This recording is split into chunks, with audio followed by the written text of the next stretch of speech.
Addendum. In the name of God, the All-Merciful, the All-Compassionate.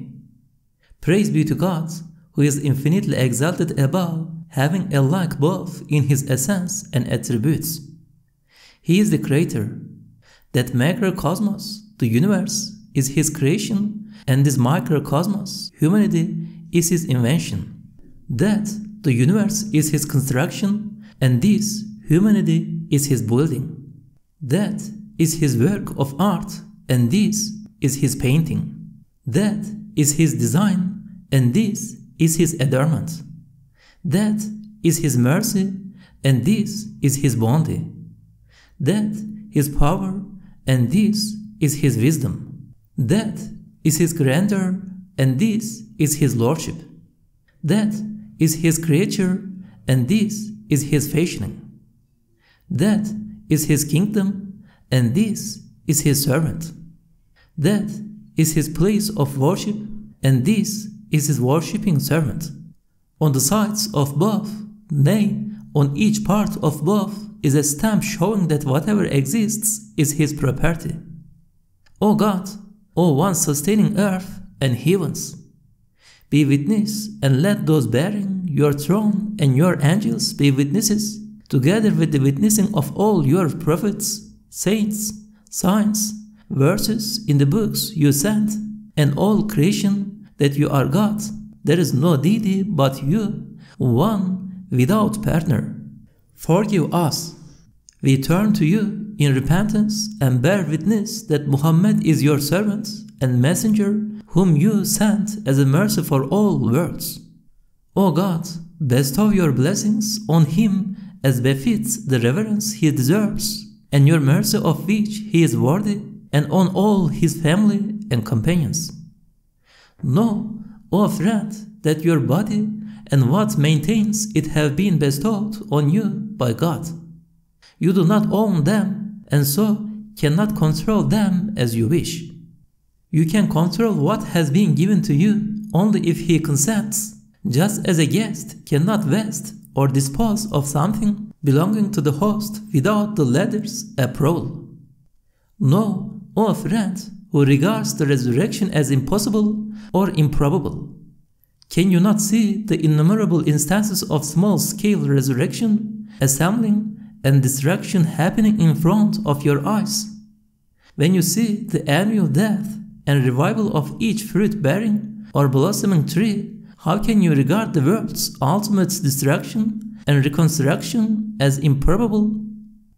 If you want direct confirmation of this, stand under an apricot or mulberry tree at the end of spring and summer. See how their sweet and lively fruits are recreated and represented. These fresh, pleasant, and enjoyable fruits smiling at your face are almost identical with those that died last year. If they had souls like human beings, they would be the actual fruits that died last year. Reflect on the fact that, although the tree is made of dried wood and has complex, narrow capillary tubes through which food reaches its blossoms and fruits, its head suddenly becomes a dazzling world. For a careful observer, this displays the meaning of when the grapes are overturned to bring forth their contents. Nothing is difficult for the power that produces such sweet, pleasant blossoms, leaves, and fruit from a dried tree. Know, O friend, that each surah contains a summary of the entire Qur'an, as well as the purposes and narratives of other surahs. Thus, those who can recite only a short surah, not the whole of it, due to some valid excuse, may enjoy the reward for reciting all of it. By virtue of this gleam of miraculousness, a single surah substitutes for the entire Qur'an. Know, O friend, that one who controls multiple things does not have to be among them or in direct physical contact with them. This is even more the case if the one dispensing these things has a different nature than what he controls, or if one is not a contingent corporeal entity.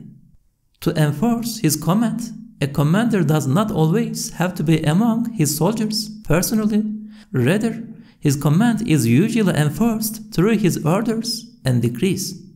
If command were left to the soldiers, each soldier would have to act as commander and commanded, which would require the ability to command. The All-Glorious One, despite his infinite grandeur and lack of need to be among us or in physical contact with us, controls us as he wills. Like the sun, the All-Glorious One is nearer to us than ourselves, and we are far distant from him. Know, O friend, that like a tree ending in its fruit, by virtue of a part including the whole's properties and the unity of the origin or originator, multiple things result in unity. A single whole thing becomes like the whole species, and a part becomes like the whole of that of which it is a part. For example, since each particle of sunlight diffused throughout space contains the sun's image, each vibrating particle of sunlight becomes as if a tiny sun due to its uninterrupted connection with the sun. The names of the eternal light of lights are manifested in a similar way. Each manifestation is seen on an individual and on the whole species. Know, O you who are satisfied and content with the world. You are like one who rolls down from the top of a high castle.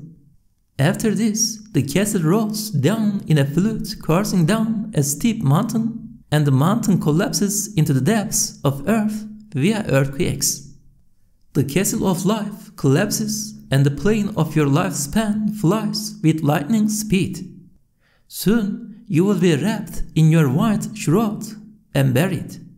The stream of time turns its wheels with horrifying speed, and the ship of earth floats like clouds.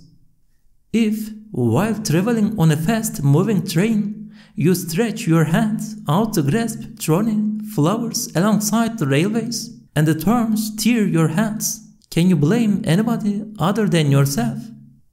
Do not covet or reach for the world's pleasures, for if the pain of separation tears your heart, when you grasp them, you will get a small idea of what will happen at the time of final separation.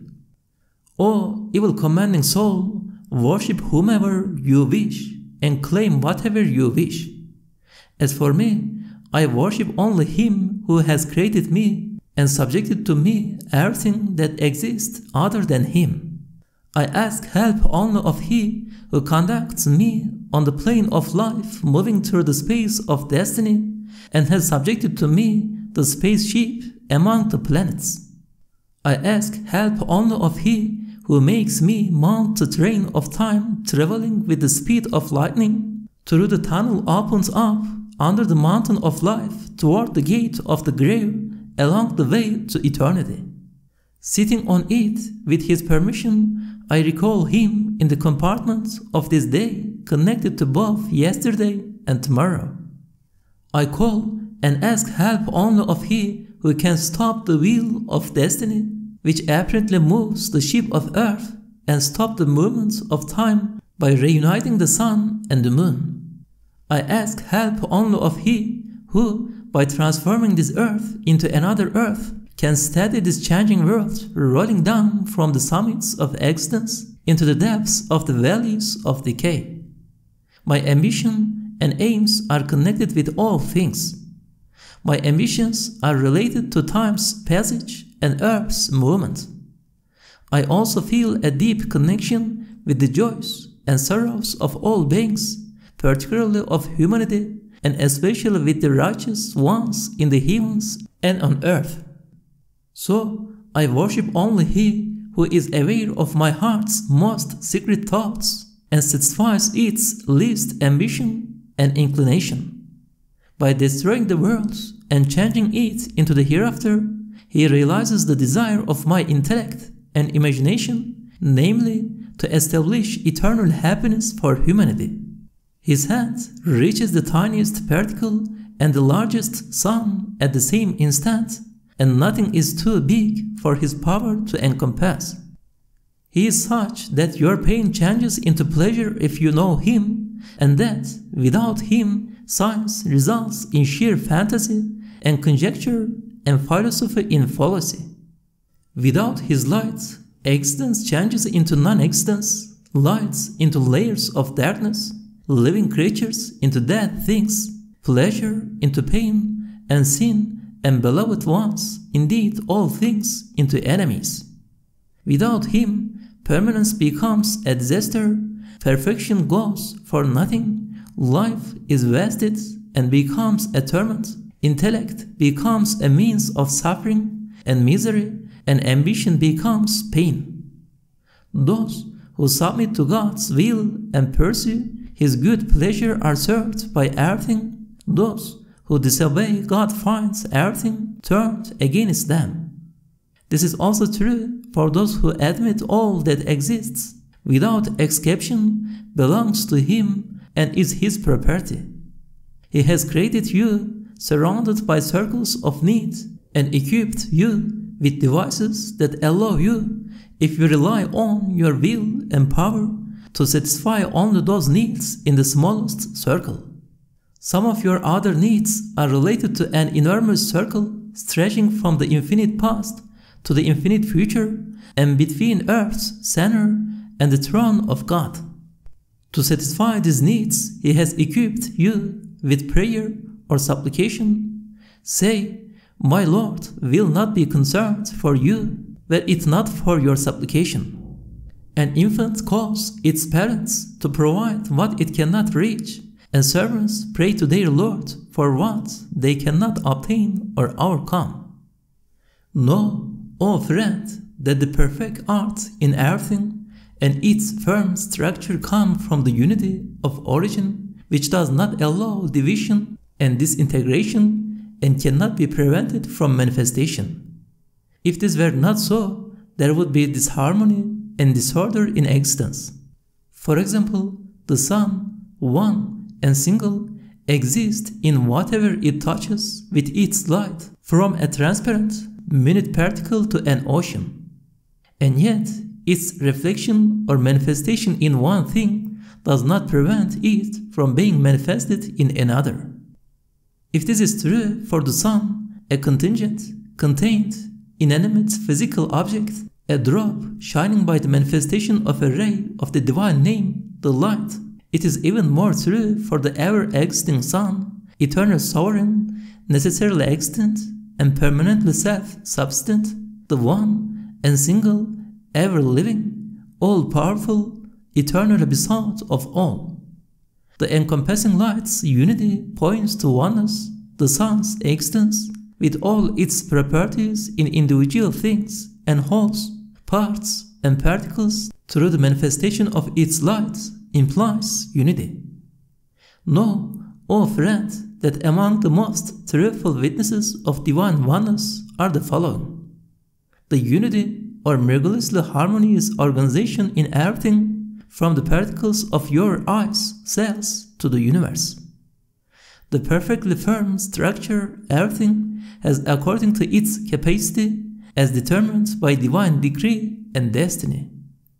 The absolute ease of creating and wielding things, which shows that the Creator's existence is infinitely more deeply rooted and established than that of the created. Know, O friend, that earth gives and sells you its produce for an extremely cheap price. If what it gives belonged to it or was produced by material causes, you could not buy a single pomegranate, for you would have to pay for what it had received from the soil, trees, fields, the sun, and air. Your Maker shows the utmost care in creating everything, even grains, making them infinitely firm and furnishing them most elaborately. He also includes in it that which is necessary with perfect consciousness and wisest skill, equipping it with subtleties of color, nourishment, and fragrance to attract customers. He creates with ease and does not require physical contact with it. If the one who created the things were not the same as he who has created everything in existence with such great ease, creating them all with the same relation to his power, these things then would not have the perfect quality that they now possess. Since it has been created so firmly and artistically and in such abundance, those things could not have been created only to satisfy some animate being's temporary pleasure and particular desire. If that were true, it would require that their creator be, God forbid, such a thought, without conscience, will, knowledge, choice, and perfection. However, the perfect, conscious, wise, and purposeful art in everything contradicts such a hypothesis. The necessarily existent being is all-powerful, all-willing, all-knowing, all-wise, and has absolute dominion over everything. When he wills a thing, his command is but to say to it, be, and it is. Your creation and resurrection is but like those of a single soul. He has placed in each creature instances of wisdom and purposes connected not only with the benefits of its customers, but also, and more than them, with the manifestations of his names and the meaning of his acts as God Almighty. Such a universal banquet could not have been prepared by a blind power. The floods of fruits and other products could not be the result of chance and coincidence. The particular form, color, smell, and taste assigned to each thing for certain purposes, and the services that each consciously renders, rejects the intervention of blind chance and coincidence. On the contrary, their abundance and cheapness, the ease of creating them individually and as a species, their firm structure, and despite their infinite variety, their formation out of only a few substances, all testify to the absolute generosity of the absolutely generous, wise, and powerful one. Glory be to him who has combined infinite, absolute generosity with infinite wisdom and economy. Glory be to him who has put the unrestricted, absolute free giving within the limits of a perfect order, a sensitive balance or measure, and an absolute justice. This order, balance, and justice are such that an elephant must protect itself against a fly, and haughty, two conceited people must fight against the little spear of a mosquito. O humanity! A parable is set forth, so listen to it. Surely, those whom you invoke, apart from God, will never create a fly, even if they combine together for the purpose. And if the fly takes something from them, they cannot rescue it from it. Hence, weak are both the seeker and the sought. And the fury of a sea and the rage of storms subside, and the severity of coldness diminishes through a silent supplication of a broken-hearted child, and the child is carried to safety. Is he not the one who answers the oppressed one when he supplicates him and takes away his ills? The one who hears a heart beating and is aware of whatever occurs to it answers him and directs the movements of the sun and moon. Know, O friend, who ascribes everything to the law of causality, creating a cause and making it the cause of an effect, furnishing it with the equipments necessary for the effect to come into being, is not an easier, more perfect, and wonderful act than creating the effect with the command, be, issuing from him in relation to whom everything that exists is the same. Know, O my heart, that the suffering, decay, and death you see filling the world consist of similar things coming to the world and going, and events of birth and death occurring over and over again. In each separation and decay, however, believers find the pleasure of renewal instead of the pain of decline and disappearance. Believe and find security and satisfaction. Submit yourself to him and find peace and happiness. Know, O friend, that racism is a combination of heedlessness ignorance, misguidance, ostentation, and wrongdoing that support and strengthen one another. Racists make a fetish of their race. We seek refuge in God from such deviation. As for the zeal for Islam, it is a bright light coming from belief. Know, O friends who disputes with heretics, agnostics, and imitators of Western atheists, you are in a great danger, for if you are not perfectly purified and fully convinced of the truths of belief and Islam, you may be drawn gradually and unconsciously to your opponents. You cannot trust your evil commanding soul in objective reasoning, for a seed of criticism and fault-finding begins to grow within a just disputant who temporarily accepts an opponent's ideas as true to find answers to them. Gradually, the disputant begins to behave like the opponent's deputy. Taking advantage of this, a Satan occupies that person's mind and tries to make that seed grow and bear fruit. However, if you have a pure intention in disputing, when you feel that you have begun to behave like your opponent's deputy, immediately struggle against your greatest enemy within you and humbly seek God's forgiveness. Suppose, O friends, that a wonderful palace is being built and decorated for a mighty king. Whoever sees the instruments used and the workers employed, but without knowing their underlying purpose, will conclude that the workers are working not on their own behalf, but on that of their employer and for a certain purpose. Look at the animate and inanimate beings employed in the universe for numerous noble and subtle aims and purposes, many of which even the smartest scholars cannot pursue. Ponder the exquisiteness that flowers display to make themselves loved by those who look at them. You will be convinced that flowers, like other beings, are charged by the all-munificent, all-wise one with serving his guests on earth and making him loved. Do flowers have the feelings and animals the consciousness necessary to pursue the purposes for the design, decoration, and graces of generosity they are made to display? No. Rather, they make the all-munificent Lord known and loved by his conscious servants, his guests.